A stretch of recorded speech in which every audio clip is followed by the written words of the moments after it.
Pastinya Anda masih bersama saya Budi Adiputro di CNN Indonesia Tech News.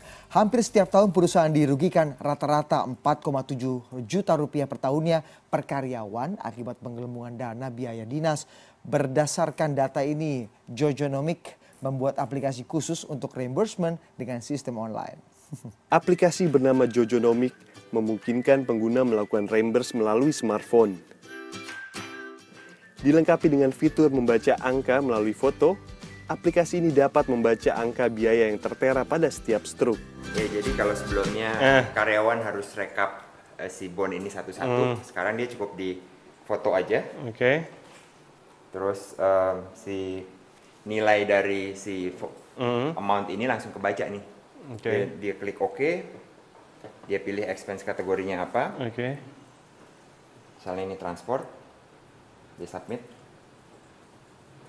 dia udah kekirim nih. Kalau untuk di sisi pasar Indonesia sendiri nih kan ada namanya cash advance ya. Mereka dikasih uang duluan gitu kan. Kalau di luar kan memang mereka pakai credit card perusahaan nih.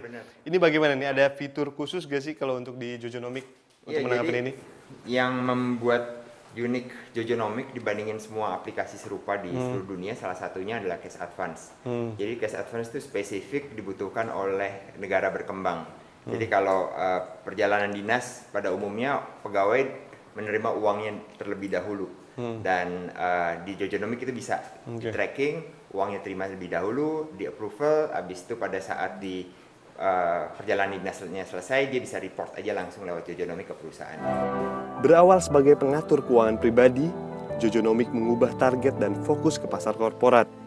Mereka mengklaim aplikasi ini dapat menghemat 70% waktu perusahaan ketika berurusan dengan uang. Iya, bisa hemat waktu 70% karena yang biasanya sistem reimburse itu manual, kita harus tempel-tempel dan itu cukup makan waktu.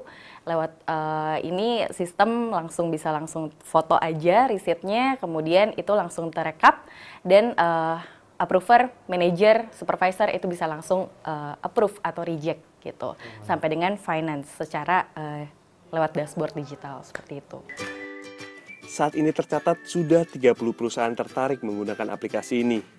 Namun kebiasaan lama dan sulitnya penerapan teknologi baru menjadi kendala utama. Biasanya orang finance kan udah punya nih existing system beberapa gitu ya, accounting systemnya. Nah dengan adanya Jojonomic mereka merasa tambah kerjaan lagi gitu. Padahal sebenarnya kita nih Jojonomic malah ngasih data ke mereka berdasarkan yang diinput oleh user di mobile apps. Jojonomic mematok biaya berlangganan mulai dari 9 juta rupiah per tahun untuk perusahaan dengan 30 karyawan.